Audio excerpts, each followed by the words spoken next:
Hey, we're doing 7.7 right now. Last lesson we talked about, what did we talk about? Percent, oh yeah, sales tax and finding percent markups and discounts for stuff you want to buy, that sort of thing. Now, do you remember when sorry if that cough was really loud. Do you remember when I told you that if you're trying to find 5% of 80, you can actually translate those words you're saying into a mathematical equation. Of meaning times, is meaning equals, right? That's what we're going to be doing today. And we're going to take a quick look at interest. So if you have money in the bank, they will automatically give you some interest, right? Or money invested somewhere. Excuse me. And then if you take out a loan, like for a house or, I don't know, a loan for mom and dad, they might charge you interest, or the bank would charge you interest, meaning for you to be able to borrow that money, you have to pay a little bit extra. So besides paying that back. So let's take a look at this. And man, I just had a burrito that was pretty spicy and had some cheese, so maybe I don't know what's going on. Anyway, let's take a look at this. 7.7, using the percent equation. You survey 2,000 people. 26.7% of them said that they had visited a beach during the past year. Find the number of people who said they visited a beach. Well, that's easy. You're just trying to find 26.7% of 2,000 people. But we're going to have you think about it in a different way. Okay, so check this out. The percent equation. A is P% of B. In this example, we're trying to find A, right? A is something, something is 26.7% of 2,000 people, right? Now, notice these words. That would look like this. Something, you see that? Yeah, something, A, is 26.7% of, which is going to be multiplication, 2,000, right? Now, we can also talk about it in terms of the base. Look at me, down bottom right corner, hello. The base is kind of the same word as total. I like to think of total. So look back at this problem. This isn't, just, yeah, this will make sense. Just stick with me. In a survey of 2,000 people, 26.7% said they visited the beach. Is 2,000 the amount that visited the beach out of some bigger total? Or is 2,000 the total? In other words, if you've got a fraction here, is 2,000 the base and there's some other smaller number that actually visited the beach out of the 2,000? Or does 2,000 go up here? Is it part of a bigger base? If you thought to yourself 2,000 is the base, you are correct, because the total survey was out of 2,000 people, and some part of the base, some part of 2,000, 26.7%, went to the beach out of the base, the total 2,000. Does that make sense? So when they say base, just think total, or the denominator. That's why it's called the base. So they find 26.7% here of 2,000 by making a decimal, multiplying 534. Went to the beach. I think I'm going to be clearing my throat this whole video. I apologize. Got some water left over here. All right. Mark received 200. Okay, so now we're going to go the opposite. All right. If you know the part of the base is a certain percentage of the total, and you need to find the total. Well, how do you do that? Well, check it out. And here's what I mean by that. So here's the dude, Mark Chan. He's got posters up, he says, vote for me, okay? Let's say that Mark received 273 votes, or 35%. He received 35% of the votes, and that number was 273. How many students voted in the election? So you ask yourself, is 273, is it part of the total? Is it part of the base? Or is 273 the base, and we're trying to find 35% of that, some smaller number? Well, 273 is the part of the base. The base is some bigger number. All the students that voted, he only got 273, okay, 35% of the votes. So, here's how you actually solve this equation. If this base, part of base talk is a little confusing, that's actually okay. You'll start to catch on, but you actually don't need to have a full grasp of it to be able to do these problems. And here's how. Here's how to do these problems. 273 is 35% of some bigger number. Say that out loud to yourself. 273 is 35% of what number? Now take that verbal phrase I just said, 273 is equal sign 35% of, that's multiplication, so I'm going to use parentheses here, 35% of what number? I'll put W for what number. Now we don't use percent, we're going to do 0.35. So calculadora, 273 divided by 0.35, 273 divided by 0.35, 780. And let's just check to see if that makes sense. 780 kids total. Mark got 273 of the votes, and that's 35% of that number. Yeah, that looks right. All right?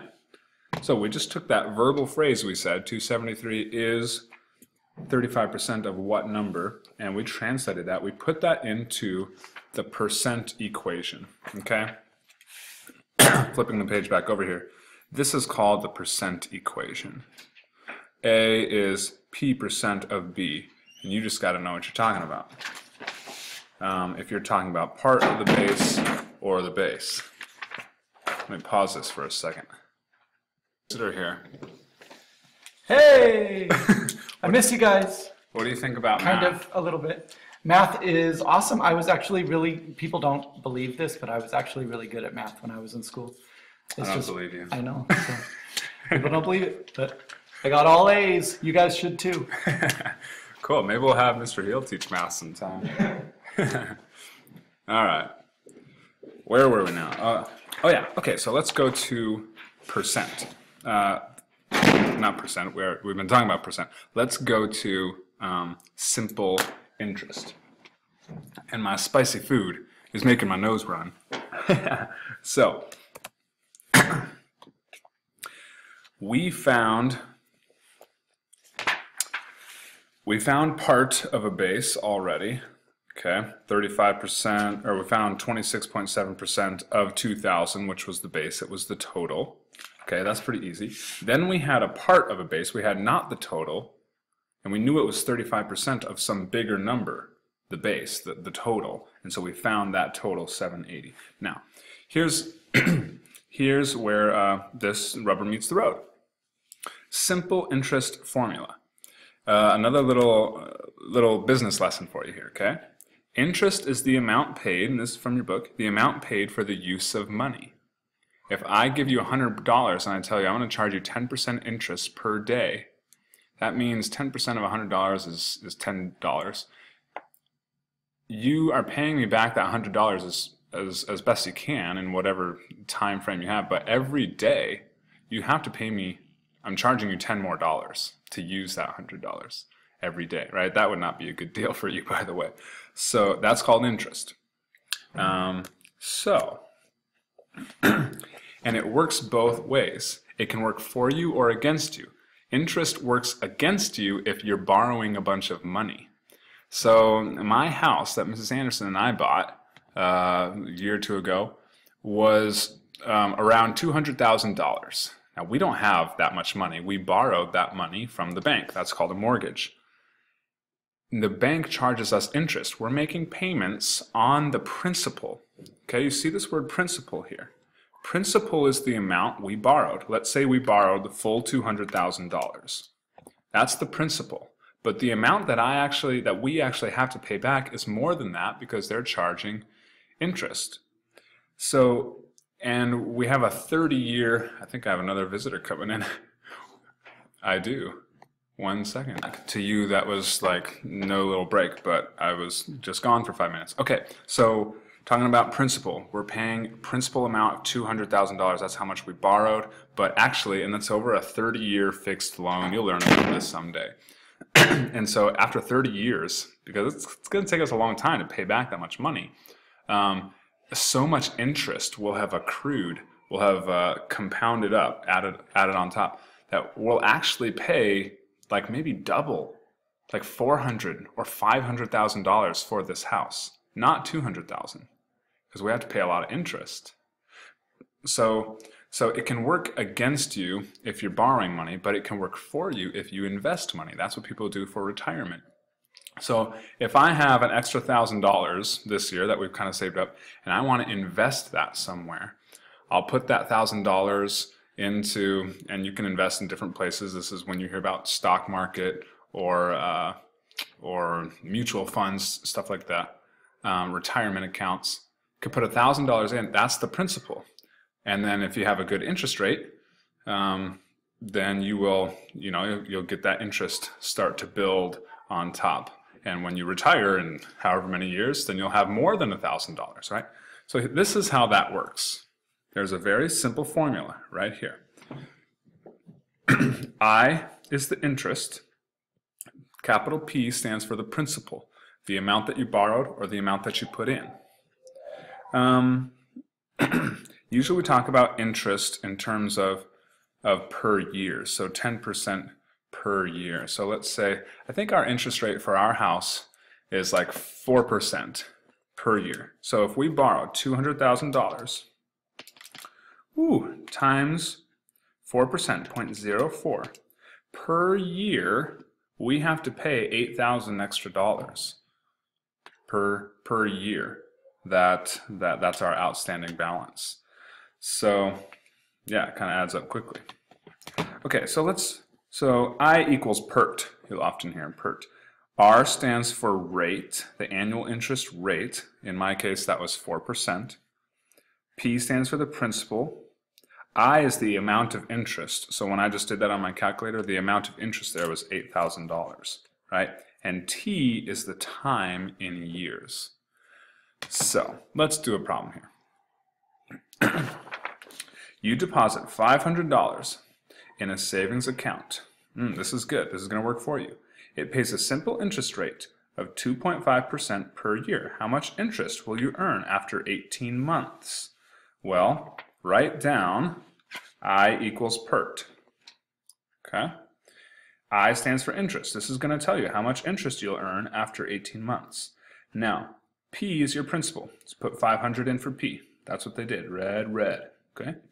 R is blue, and it's the rate, 2.5% per year. Move that decimal place 2 over, that decimal point 2 over to make it 0.025. And then do times the time, T. But T is time in years. Make sure you remember that. It's in years. So 18 months is 12 months plus 6 months. That's 1.5 years. That's why they put 1.5 here. You can't put 18 there. This isn't interest per month. No, this is the interest rate per year, the annual interest rate. Okay, they just multiply all those together and they get $1875. So the amount of interest you'll earn, if you put $500 in the bank, the amount of interest you'll earn after a year and a half is $18.75. Yeah, it's not that much. It's only a 2.5% per year. So let's do maybe one more problem. I'm at about 15 minutes here and see if you can Let's do this one right here. This is number 25. This is a loan. You borrow $1,200 from the bank. Okay. The bank charges an annual simple interest rate of 9.5%. So the bank, when they have your money, or when they're loaning you money, that's how they make their money. They charge you interest rate.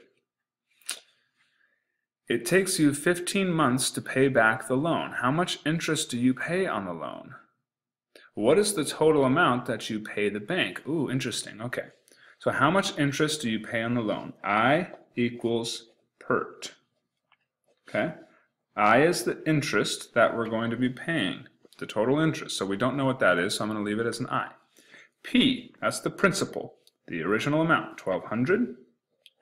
R stands for rate, 9.5%, so 0.095. I moved it 2 places over. And then times time in time in years. 15 months. How much time is that in years? Well, 12 months is 1 year. 12 months equals 1 year, right? That leaves us with 3 more months.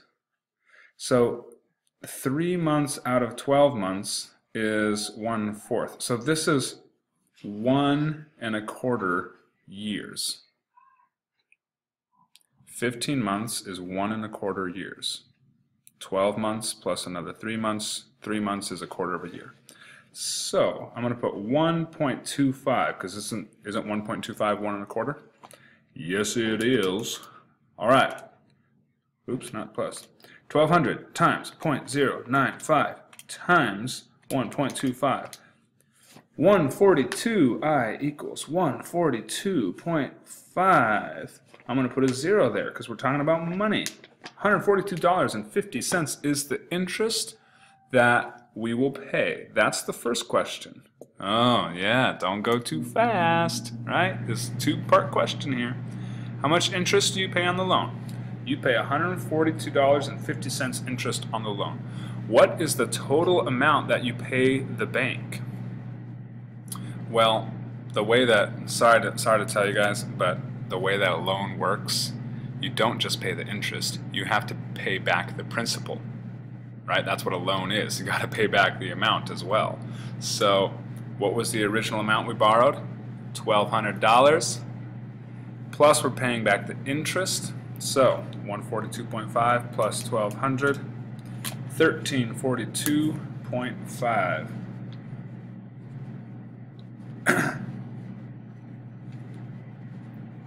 That's the total amount you're paying the bank back.